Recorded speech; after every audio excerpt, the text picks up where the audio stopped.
Reculons de 66 millions d'années.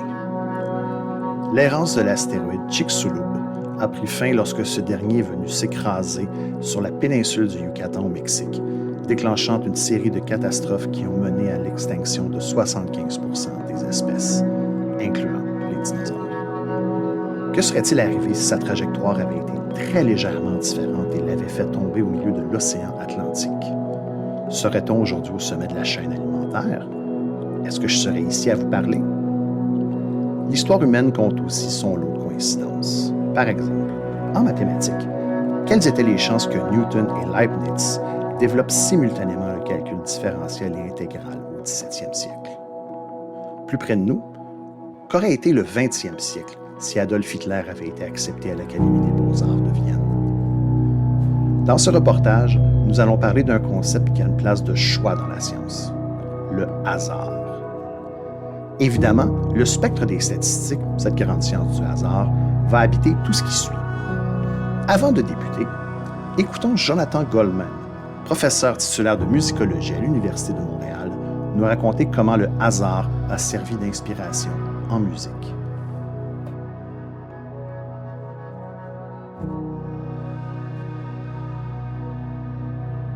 Le hasard a toujours joué un rôle dans la musique, depuis l'Antiquité jusqu'à aujourd'hui, probablement, notamment dû au fait de la notation musicale, qui, même lorsque cette notation est élaborée, peut jamais être le reflet absolu de ce peut être incarné par un musicien-interprète qui joue la musique.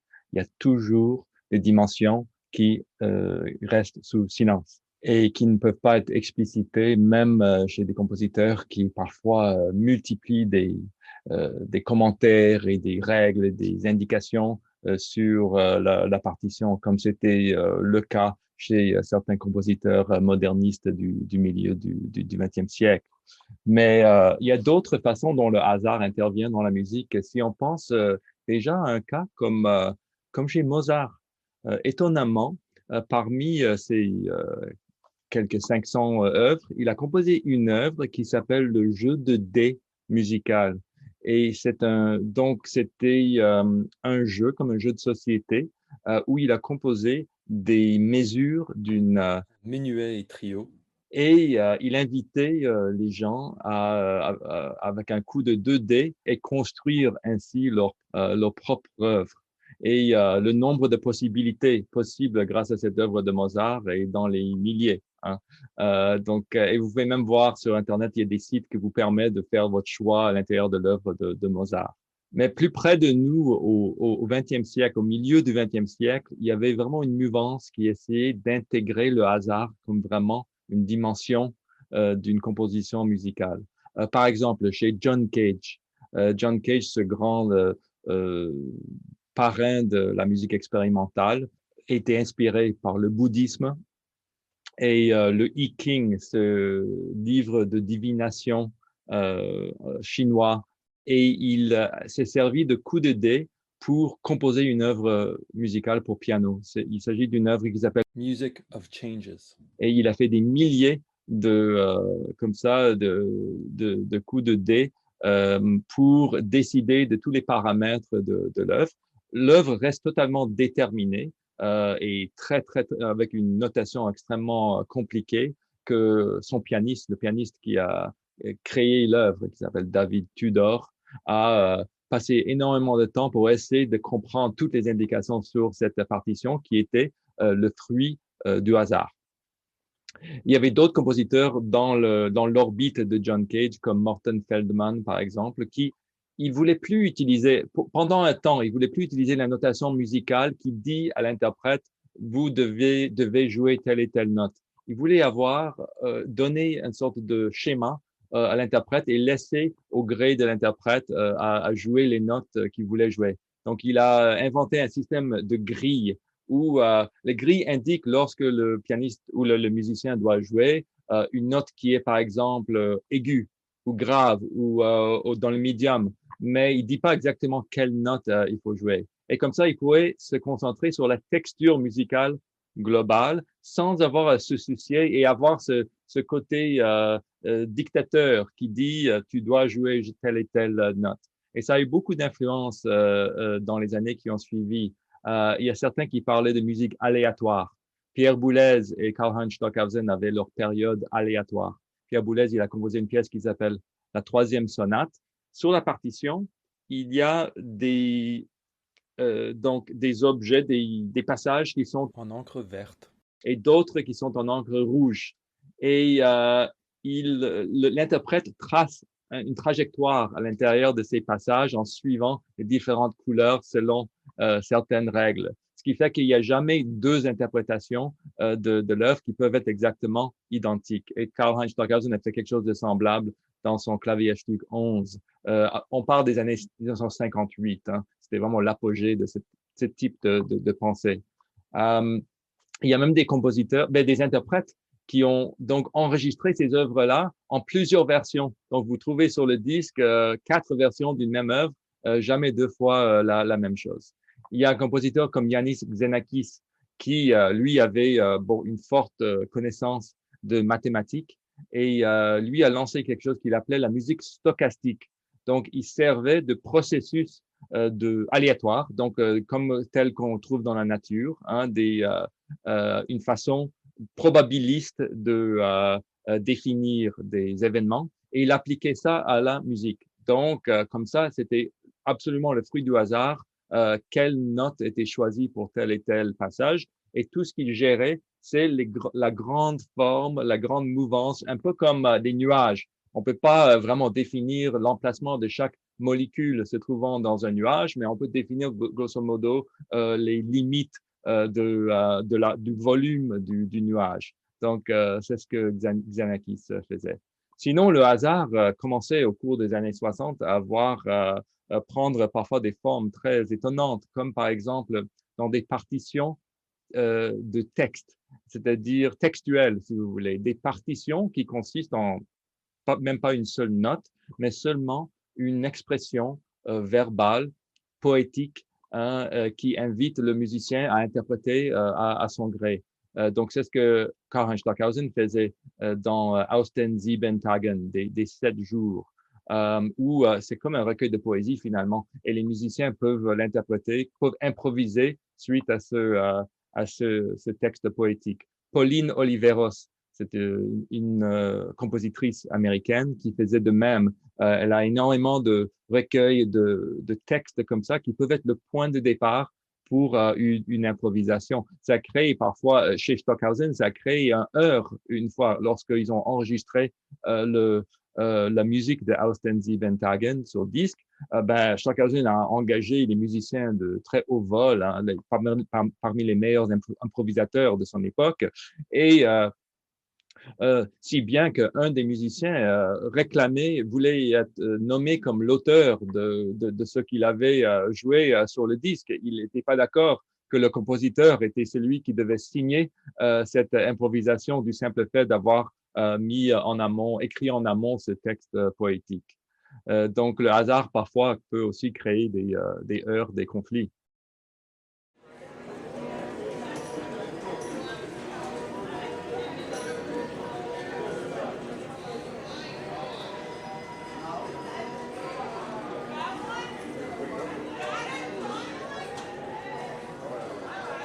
Existe-t-il un meilleur endroit pour parler de hasard que dans un casino? Pour débuter, nous allons adopter une définition du hasard simplement pour éclaircir cette idée. Selon Bousquet, 1967, ce sont des événements isolés dus à des causes si nombreuses et complexes qu'il est impossible de les prévoir. Jouons maintenant à la roulette. Celle-ci a 37 cases, numérotées de 0 en vert à 36, avec une alternance de cases rouges et noires. Selon la loi des grands nombres, un joueur a 48,64% de chance d'obtenir une case noire ou rouge. Cela est vrai uniquement si nous pouvions jouer un très, très grand nombre de fois et où les conditions de jeu resteraient essentiellement les mêmes. Vous comprendrez que c'est l'avantage d'avoir accès à un grand échantillon de tentatives. Il est possible d'en dégager des tendances. Maintenant, si vous vous concentrez uniquement sur un nombre restreint de tentatives, ce qui traduit un peu l'idée de petit échantillon tiré au hasard, des choses un peu bizarres peuvent survenir. Par exemple, imaginons que nous jouions 26 fois à la roulette. La loi des grands nombres nous indiquerait que la bille devrait arrêter sa course à peu près sur autant de cases rouges que de cases noires. Or, le 18 août 1913, la couleur noire est sortie 26 fois de suite à la roulette au casino de Monte-Carlo. Incroyable, n'est-ce pas? Morale de cette histoire, les petits échantillons tirés au hasard créent parfois des surprises. Les très très grands échantillons, eux, sont remarquablement stables. Et ils sont fort utiles en science, comme vous allez rapidement le constater. Nous allons maintenant discuter de la place du hasard dans la théorie de l'évolution. Voici ce que Frédéric Bouchard, professeur de philosophie des sciences à l'Université de Montréal, avait à nous dire sur le sujet. La place du hasard dans la théorie de l'évolution est fondamentale, mais il reste un peu ambigu comme hasard.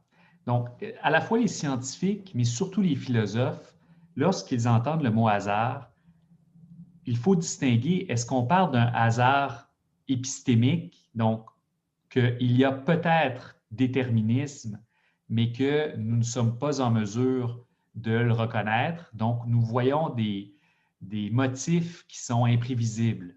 Ça, c'est un hasard épistémique. Et il y a l'idée d'avoir un hasard, on dirait, ontologique, fondamental, qui, lui, est, même si nous savions tout de l'univers, il y aurait quand même un certain type d'indéterminisme.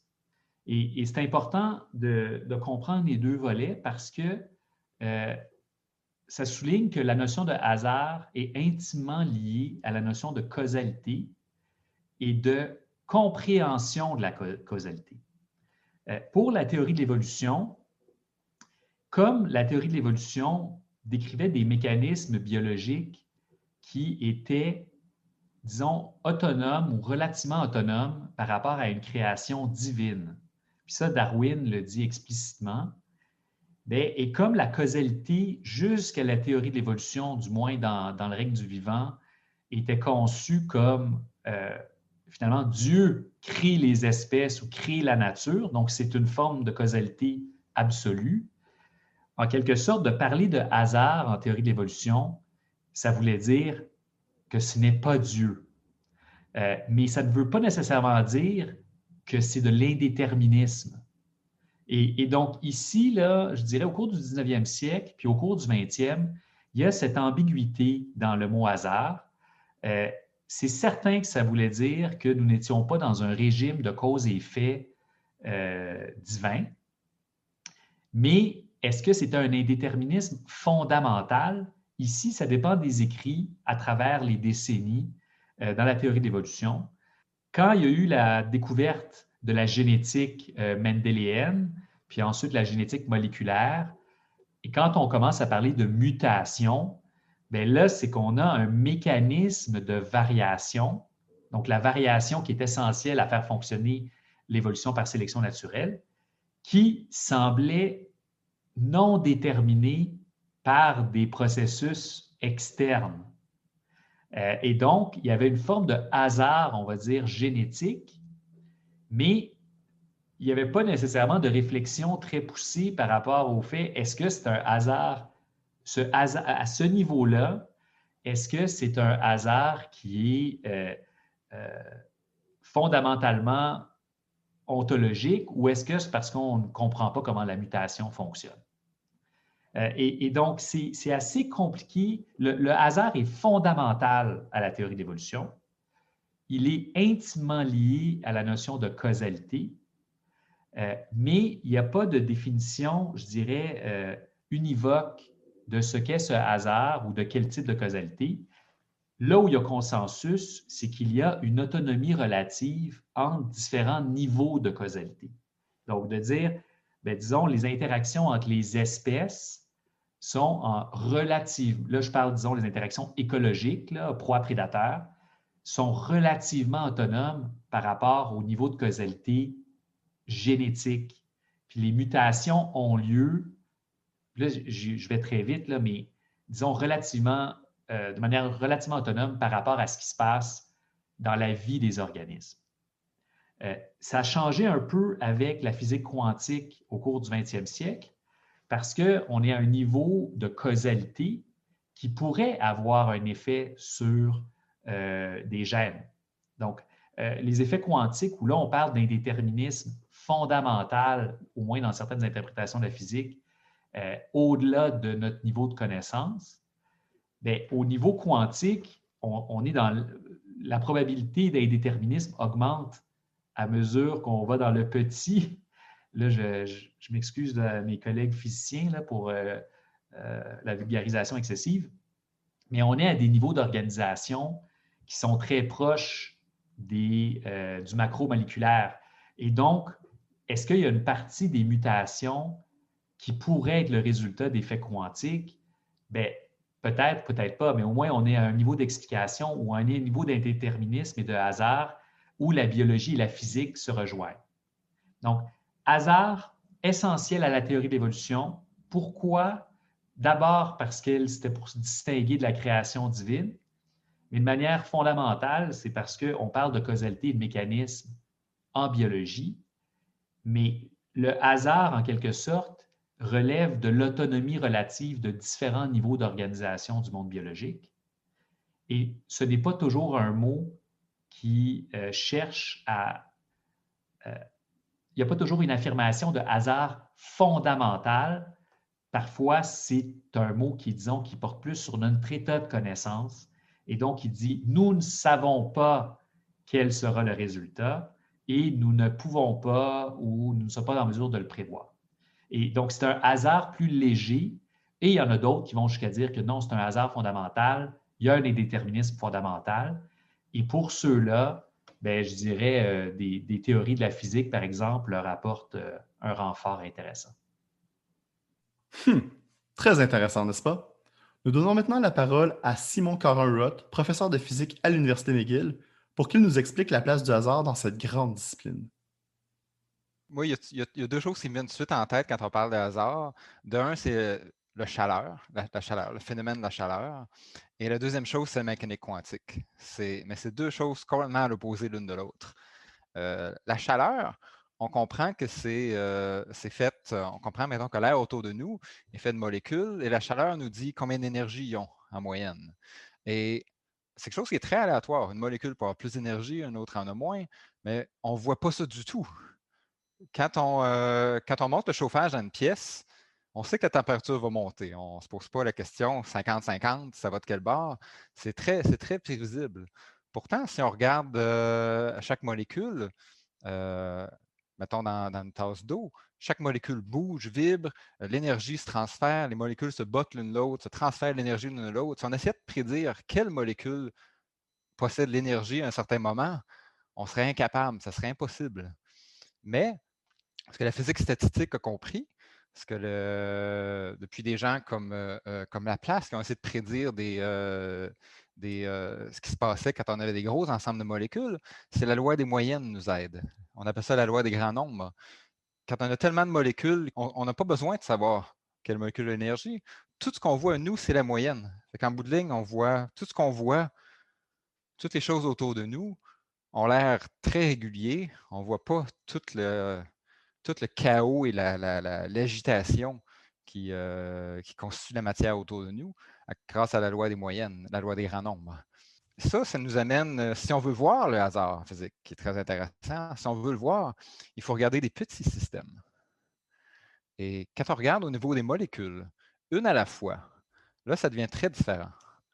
Là, on peut vraiment voir, en fait, le hasard est absolument fondamental en mécanique quantique.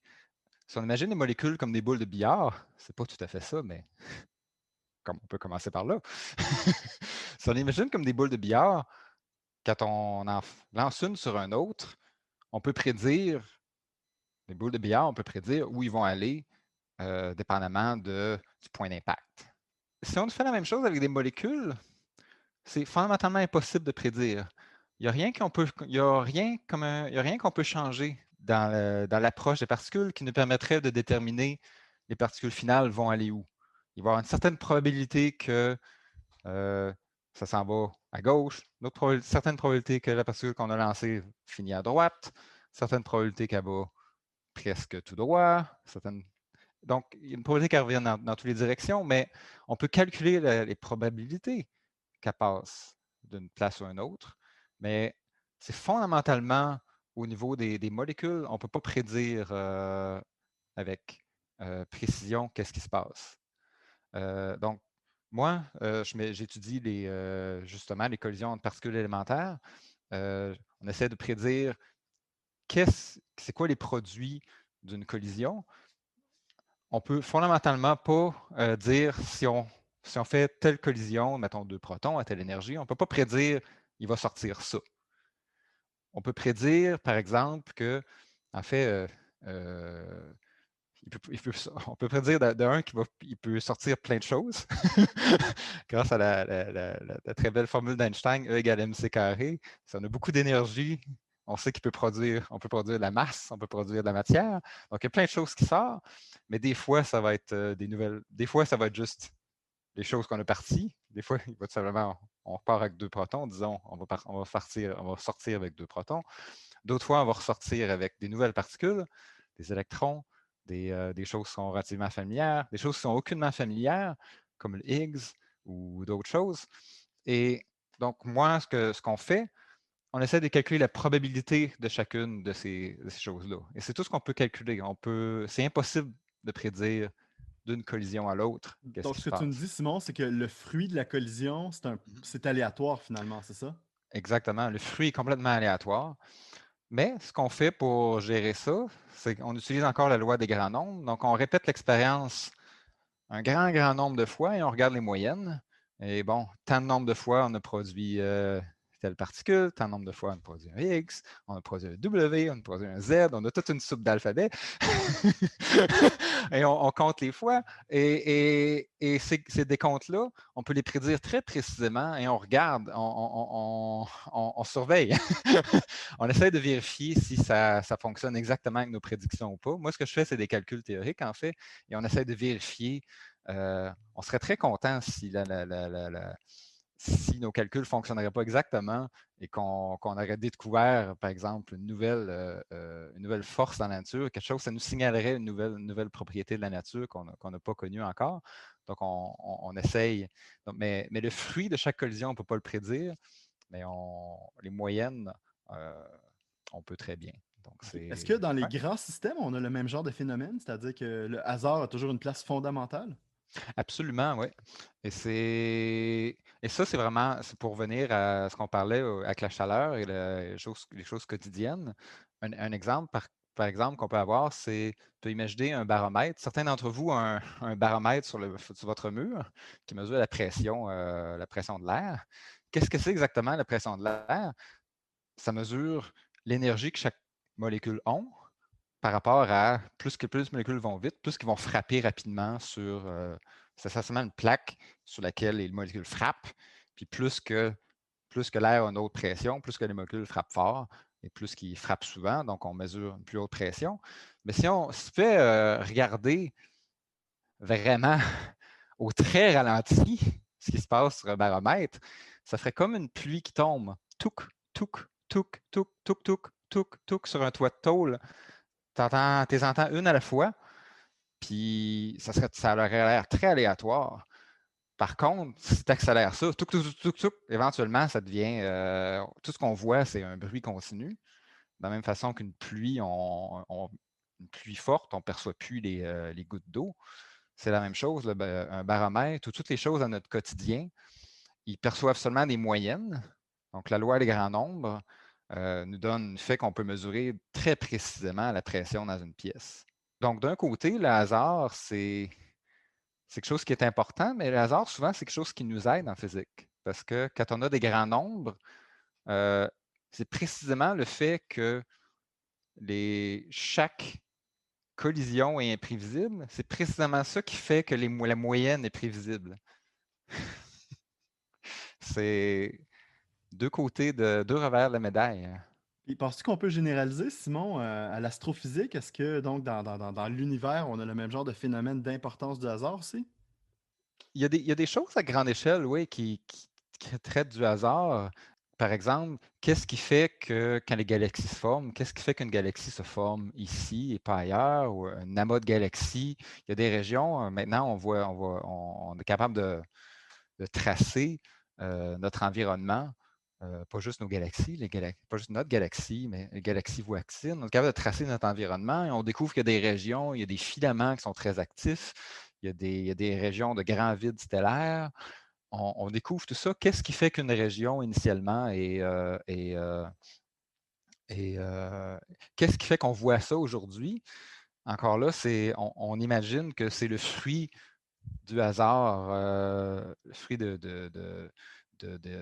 petits, ce qui était des petits changements infimes quand l'univers était à ses débuts. Il y avait un petit peu plus de matière dans cette région-là, un petit peu moins. Et puis la gravité a fait que les régions qui ont plus de matière se sont concentrées. La gravité, tout s'attire.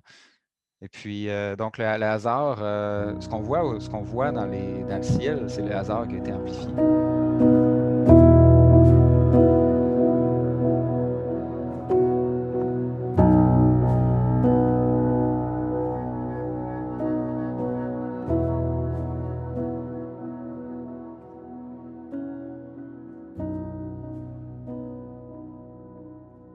Ce qu'on voit dans le ciel, c'est le hasard qui a été amplifié. Quelle belle formulation de Simon. Je vous suggère maintenant de revenir en sciences humaines et sociales et de continuer la réflexion sur la place du hasard en sciences. Nous redonnons la parole à notre précieux collaborateur, Frédéric Bouchard. En philosophie, puis je dirais c'est très proche là, des considérations en biologie évolutionnaire, le hasard est toujours lié à la notion de causalité. Donc, il n'est peut-être pas toujours exprimé comme tel. Mais la question, c'est est-ce qu'une succession d'états ou est-ce que le déploiement d'un processus ou est-ce qu'un mécanisme, selon les différentes interprétations de la causalité qu'on peut avoir, est-ce que cette causalité-là est inévitable, inéluctable? Est-ce que un résultat particulier émerge toujours d'une cause particulière? Est-ce qu'un effet donné est déterminé ou non? Donc, dès qu'on parle de causalité, la question du hasard est soulevée. Et à travers l'histoire de la philosophie, le niveau épistémologique et le niveau ontologique du hasard et de la causalité ont toujours été traités ensemble. Donc, est-ce que ce hasard n'est que le résultat de notre ignorance relative des processus à l'œuvre? Ou est-ce que, indépendamment de notre niveau de connaissance, il y a vraiment un hasard fondamental à l'œuvre? Et c'est pour la philosophie, puis là, au cours là, des millénaires, là, c'est pas. Je dirais que les deux repoussoirs sur ces discussions-là, c'est soit Dieu, soit l'explication scientifique du jour. Mais quel que soit le repoussoir de l'époque, la notion du libre arbitre a toujours été comme au cœur. Beaucoup de philosophes qui ont parlé de hasard ou de causalité, même lorsque c'est pour expliquer, pour rendre compte d'une explication scientifique ou théologique, la grande préoccupation est souvent, est-ce que le libre arbitre humain est possible? Parce que le libre arbitre humain, bien, c'est au-delà du choix puis de la préférence, c'est est-ce que c'est possible de choisir de manière vraiment libre, sans contrainte, ou sommes-nous dans un régime de déterminisme, qu'il soit physique, chimique, biologique, psychologique, social, quel que soit le niveau de déterminisme, le libre arbitre est en quelque sorte, pas le tabou, mais je dirais l'inquiétude permanente lorsque un philosophe parle de hasard et de causalité, parce que quelle que soit l'explication que la philosophe donnera, en quelque sorte, c'est un élément de réponse ou c'est le carré de sable dans lequel l'explication du libre arbitre devra être fournie. Même s'il y a plein de philosophes qui ne parlent pas de libre arbitre, la question de la conséquence de leur approche sur la question du libre arbitre est évidente. Et donc, ça se déploie différemment dans des contextes plus religieux, théologiques que scientifiques, mais à la limite, j'ai envie de dire, les arguments sont très similaires. Parce que si on dit, par exemple, est-ce que l'être humain, est-ce que Dieu est libre de faire ce qu'il veut? Là, je parle de Dieu, pas d'un être humain. Eh bien, si la réponse est non, ça veut dire qu'il n'est pas omnipotent. Ça veut dire qu'il n'a pas une pleine volonté ou une pleine efficacité causale émanant de sa volonté. S'il est libre, ce qui est, je dirais, plusieurs des religions, c'est une forme comme ça. Dès qu'il y a une omnipotence divine, mais en quelque sorte, il faut qu'au moins Dieu ait une forme de liberté, là. Mais dès qu'on fait cela, ça veut dire que les processus naturels dans notre univers matériel peuvent être transformés par l'action divine. Disons la notion de miracle, par exemple. Mais ça, si c'est le cas, ça veut dire que la nature ne peut pas être pleinement déterminée, ou du moins que la nature est déterminée, mais avec un petit astérisque, sauf si Dieu intervient, ou lorsque Dieu n'intervient pas. Si on admet ça, bien, est-ce que c'est de là qu'émane le libre arbitre humain, ou est-ce que c'est directement de Dieu? Donc, dans une tradition théologique, la question de libre arbitre est évidente parce qu'il faut poser la question pour l'être humain et pour Dieu. D'un point de vue scientifique, ça ici, c'est moins universel, disons, le lien entre hasard, causalité, libre arbitre, mais je dirais on y arrive souvent, surtout à partir de Newton, parce que devant la force de l'explication de la physique newtonienne, bien, la question, c'est sommes-nous mus comme tous les autres objets dans la nature? Et donc, mais c'est très intéressant, là, au-delà des présupposés cosmologiques, cosmogoniques, théologiques. En fait, les préoccupations des philosophes, qu'elles s'inscrivent dans un contexte théologique ou dans un contexte de sciences naturelles, il y a beaucoup de similitudes dans le traitement de l'enjeu du hasard, causalité, libre arbitre, parce que c'est, en fait, de manière assez prévisible et banale, on essaie toujours de ramener les explications à nous-mêmes. Et donc, oui, on peut avoir peut-être du mouvement des astres, mais très vite, on se demande, oui, mais moi, qu'en est-il de mes choix? Et selon le contexte, ce libre arbitre est fondamental dans un régime de croyance, d'autres non. Mais ces questions-là sont toujours intimement, bien toujours, sont la plupart du temps, une discussion sur le hasard ou la causalité va générer, disons, une réciprocité entre ces deux thèmes-là. Et le pas suivant, si ce n'est pas le pas initial, c'est de parler du libre arbitre humain. Allons maintenant faire un tour en psychologie. Les gens qui font de la mesure de construit dans cette discipline, par exemple l'intelligence ou la motivation scolaire, sont ce qu'on appelle des psychométriciens. Nous avons discuté avec Gilles Rèche, professeur à la Faculté des sciences de l'éducation de l'UQAM, de la place du hasard en psychométrie. La psychométrie, c'est une approche statistique telle qu'on l'utilise aujourd'hui. Et en statistique, on travaille toujours avec des modèles.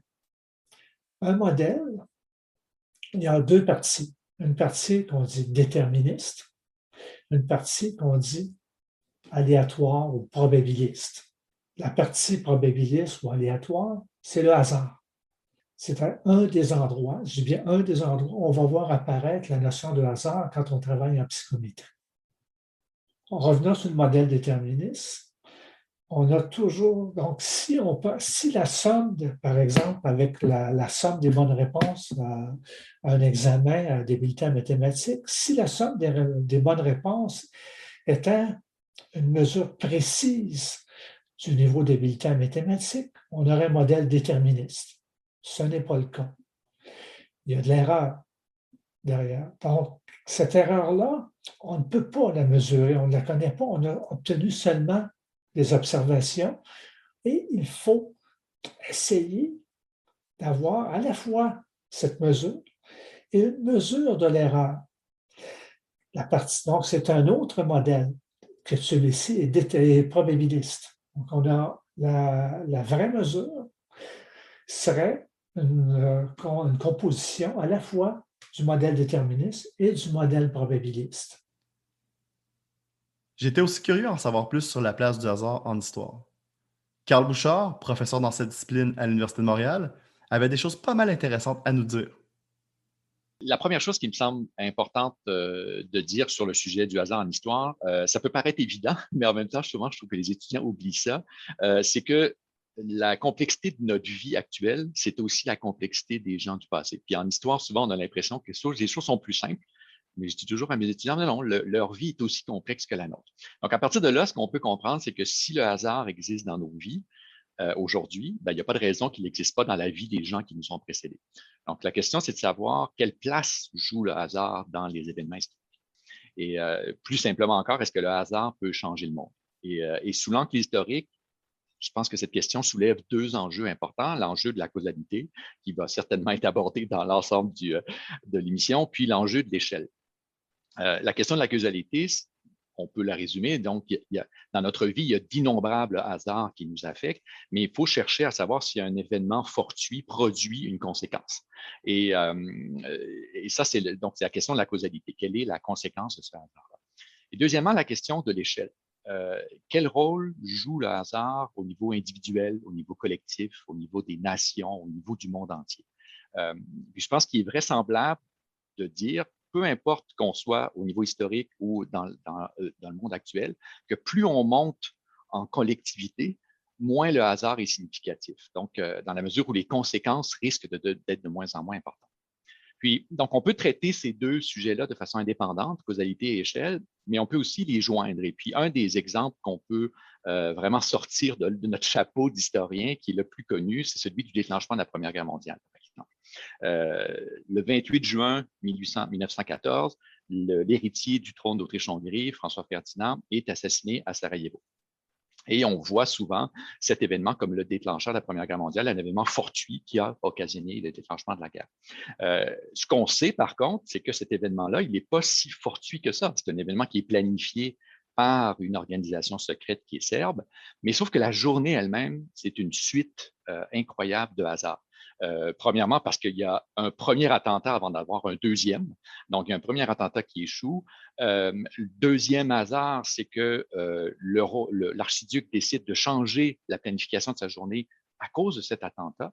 Le troisième hasard, c'est que le chauffeur qui amène le François Ferdinand dans son nouvel itinéraire ne sait pas qu'il y a un nouvel itinéraire et se retrouve en fait pris à Sarajevo dans un bouchon de circulation et ne peut plus reculer la voiture.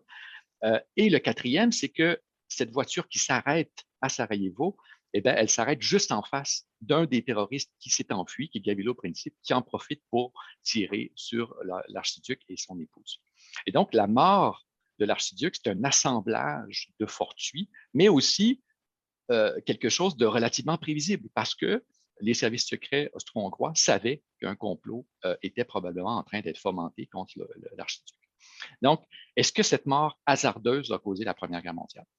Alors, on peut poser la question aussi différemment. Si François Ferdinand n'avait pas été assassiné, si cet événement fortuit donc n'avait pas eu lieu, est-ce que la guerre aurait éclaté quand même? Donc, c'est le fameux si en histoire, qui est extrêmement délicat, extrêmement risqué en histoire parce qu'on craint beaucoup le contrefactuel. Mais le contrefactuel a aussi un intérêt, c'est qu'il permet d'isoler des variables lorsqu'on fait une analyse historique. Et donc, dans ce cas-ci, c'est le jeu d'échelle qui importe. Beaucoup d'historiens, la plupart, puis j'en fais partie, vous diront que la Première Guerre mondiale aurait éclaté même sans l'assassinat. Pourquoi? Parce que justement, là, les échelles sont importantes. Face au hasard, au fortuit, il existe des forces qui sont plus importantes et qui sont des véritables moteurs de l'histoire, des structures qui font en sorte qu'il y a une force d'inertie. Dans la vie des individus, dans la vie des personnalités politiques, oui, le hasard peut jouer un rôle majeur. Par exemple, moi, dans ma vie, j'ai rencontré plein de gens qui ont marqué ma vie et qui ont changé ma vie, mais à l'autre échelle, dans la vie des sociétés, dans les relations internationales, on est rarement affecté par un événement en particulier.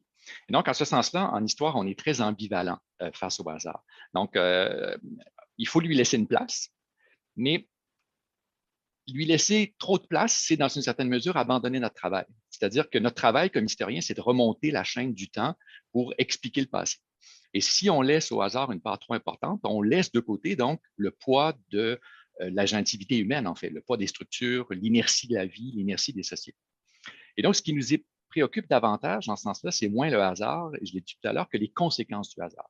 Et donc, à ce moment-là, ça se trouve à être une réflexion, non pas sur le hasard, mais aussi sur la contingence. Donc, le fait qu'un événement se produise ou se produise pas, avec en tête qu'il faut toujours, parce que nous, on connaît le passé, il faut toujours se prémunir de l'illusion de la fatalité de quelque chose. Ce n'est pas parce qu'un événement se produit qu'il était destiné à se produire. Donc, à ce moment-là, il y a plein de mots qui entrent en confrontation avec hasard. Hasard, causalité, contingence, destinée, providence, si on croit, par exemple, à une force surnaturelle. Alors, c'est pourquoi j'aime bien parler de l'histoire comme d'une trajectoire, donc qui inclut le hasard. Les individus, les sociétés, les peuples, les communautés se définissent selon une certaine trajectoire que les historiens vont étudier, mais une trajectoire qui n'a pas un sens particulier, qui n'est pas donc une histoire en marche ou destinée, mais simplement un mouvement.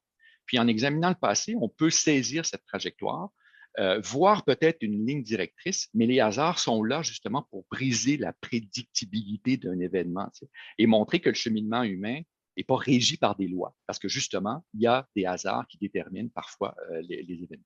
Donc, le hasard, c'est un genre d'accident qui va influer ou non sur la trajectoire en fonction des échelles d'analyse. Donc, en ce sens-là, je pense qu'en histoire, on a cette position un peu ambivalente. Donc, il ne faut pas fétichiser le hasard, donc de ne pas lui accorder le rôle qu'il n'a pas, mais en même temps, on doit l'accueillir dans notre schéma d'analyse parce qu'on est une science humaine. Et donc, on comprend que dans l'humanité, il y a cette part d'imprévisibilité qui fait qu'on ne peut pas y échapper, en fait. Le hasard est présent même dans l'étude historique. Comme nous l'avons vu, le hasard est un concept clé en science. Et le hasard a aussi une place importante dans nos vies et dans le monde qui nous entoure. Pour compléter ce reportage, nous reprenons les sages paroles du grand Edgar Morin. J'ai été surpris par la pandémie, mais dans ma vie, j'ai l'habitude de voir arriver l'inattendu. L'arrivée d'Hitler a été inattendue pour tout le monde. Le pacte germano-soviétique était inattendu et incroyable. Le début de la guerre d'Algérie a été inattendu. Je n'ai vécu que pour l'inattendu et l'habitude des crises.